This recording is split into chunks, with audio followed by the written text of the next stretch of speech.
안녕하세요, 조각구름입니다. 오늘은 이 귀여운 녀석을 한지 잎화로 그려보려고 합니다. 한지 잎화는요, 부드러운 물성을 지닌 스티로폼 소재의 바탕판에 칼로 홈을 내고 그 사이에 한지를 밀어넣어 모자이크처럼 그림을 채워서 완성해 나가는 공예 기법이에요.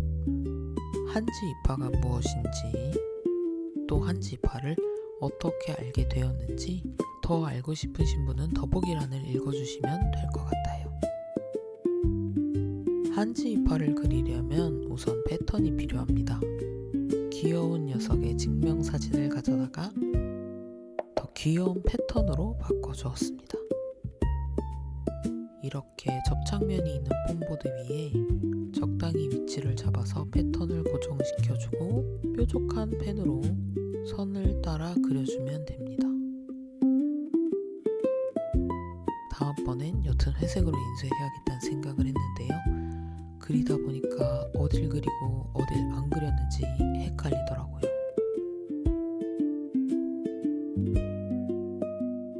그래도 다 따라 그리고 나면 보드 위에 이렇게 자국이 남습니다. 접착면이 있는 보드의 이영지 부분은 종이가 미끌미끌해서 일반적인 볼펜으로는 표시가 잘 되지 않는데요.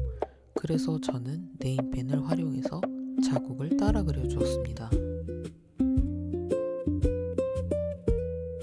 잘 안 보이는 것 같아도 집중하면 따라 그리는 게 어렵지는 않습니다.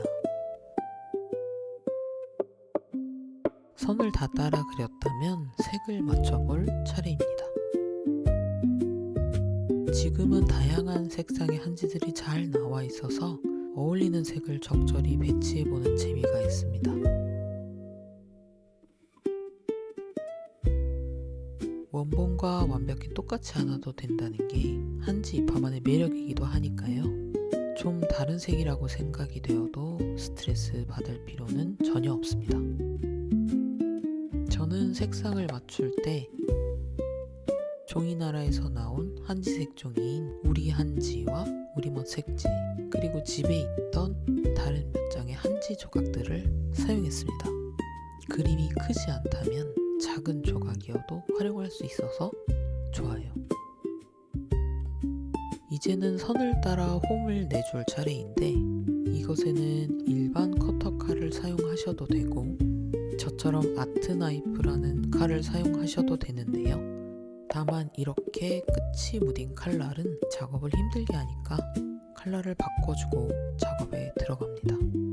또 칼을 사용할 땐 안전이 제일이라는 사실을 잊지 않아야 하겠죠? 어느 부분을 먼저 할까 고민하다가 저는 분홍색 코부터 시작하기로 했습니다. 제일 귀엽거든요. 폼보드를 전체 다 도려내는 게 아니라 윤곽만 칼로 살짝 따낸다는 느낌이면 충분합니다.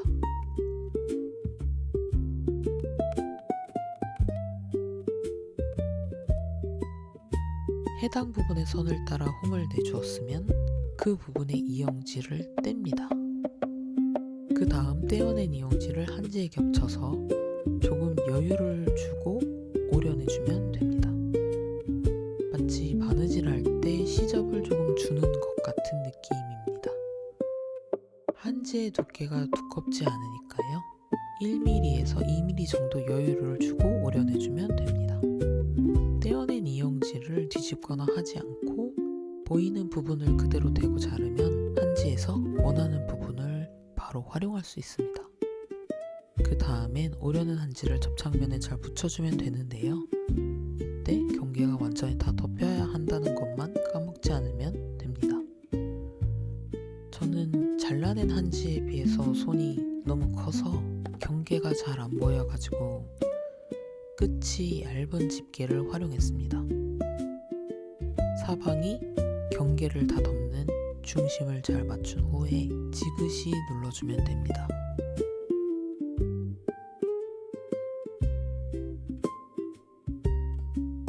그 다음에는 틈에 종이를 끼울 차례입니다.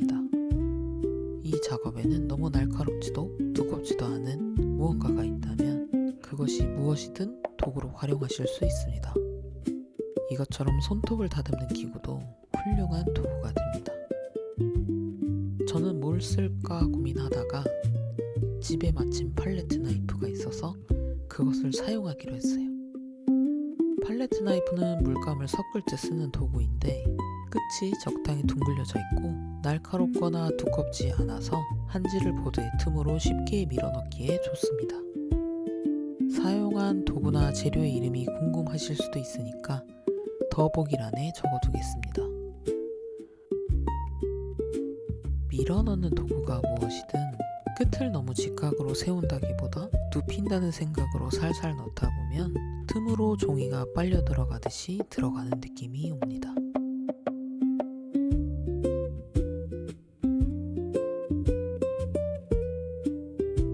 지금 부분이 하필 콧구멍이 있는 작은 부분이라서 조금 어려워 보이지만 이렇게 작은 도안 부분이라도 넣다 보면 결국 채워진다는 것.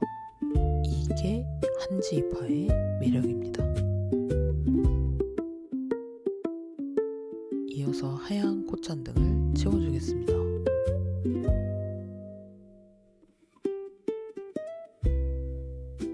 지금 하는 것처럼 떨어진 곳을 먼저 해도 괜찮습니다. 또 칼날로 먼저 홈을 다 따고 나서 한지로 색을 채우셔도 괜찮습니다. 단지 이영지가 먼저 떼어지거나 하면 다른 게 좀 붙을 수 있어서 조금 곤란하기 때문에 크게 추천드리지는 않아요. 하지만 자기만의 편안한 방법으로 완성해 나가는 재미를 찾으면 그만입니다. 이제는 색깔을 고려해서 쭉쭉 붙여나가기만 하면 되니까 빨리 돌리겠습니다.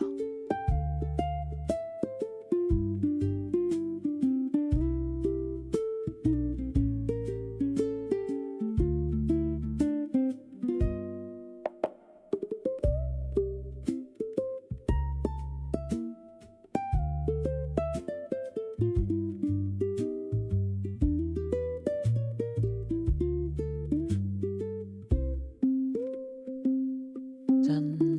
1차 완성이네요. 그런데 배경을 까먹고 있었기 때문에 급하게 색을 맞춰보고 있습니다. 잘 어울릴 것 같죠? 배경지의 아랫부분 종이는 색이 어두운 편이라서 뒤에 경계가 보이지 않지만 손으로 더듬어 보면 경계면이 만져지니까 대충 표시를 해줍니다.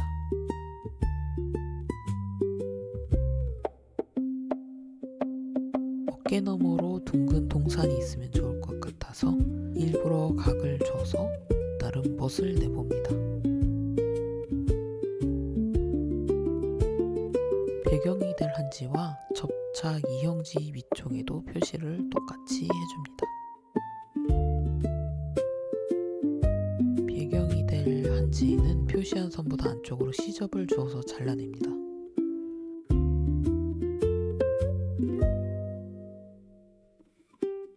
이전의 작업과 똑같이 끼워 넣기.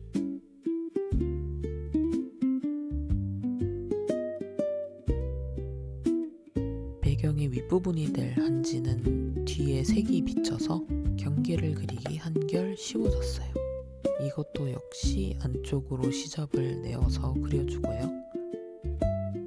그런데 순간적으로 머리 위에 별이 있으면 좋을 것 같다는 생각이 들었습니다. 미리 패턴에 반영을 해서 그렸으면 더 수월했겠지만 이런 방법으로도 즉석으로 할 수 있다는 걸 알려드릴 수도 있으니까 잘 됐다면 잘된 일인 것 같습니다. 주변에 남는 종이에 별을 그려서 배경에 표시를 해주고 배경이 될 한지에는 같은 위치에 더 작은 별을 그려서 각각 오려내줍니다.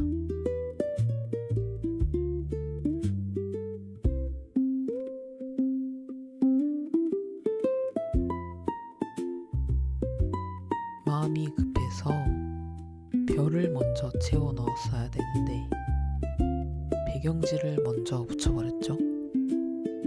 하지만 괜찮습니다. 한지이파는 늘 수습이 가능합니다.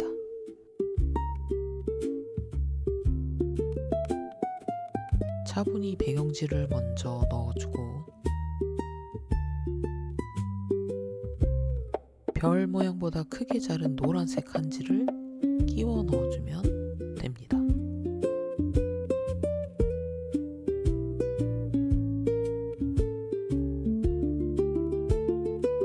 이제는 신비로워 보이는 고양이의 눈을 표현해 보려고 합니다.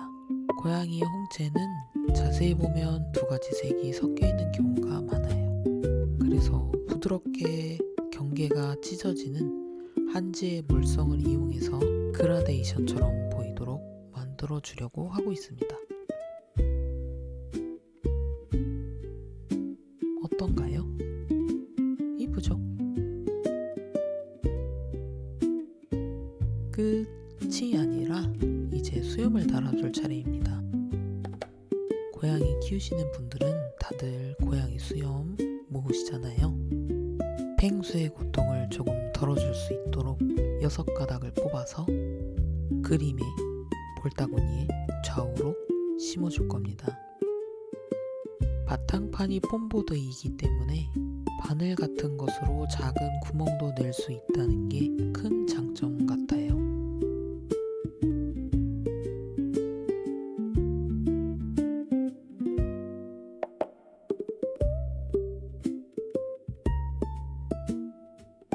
액자에 넣어서 보관하면 좋은데 정확한 액자 사이즈를 정하기 전이니까 배경에서 남은 부분만 적당히 정리해 주겠습니다.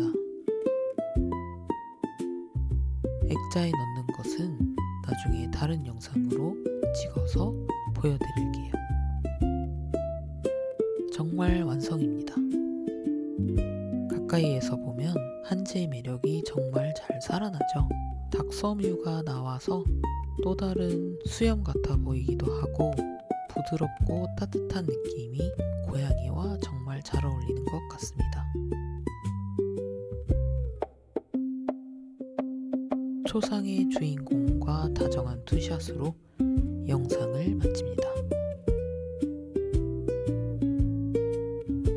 다음에 만날 때까지 모두 건강하고 행복하게 지내세요.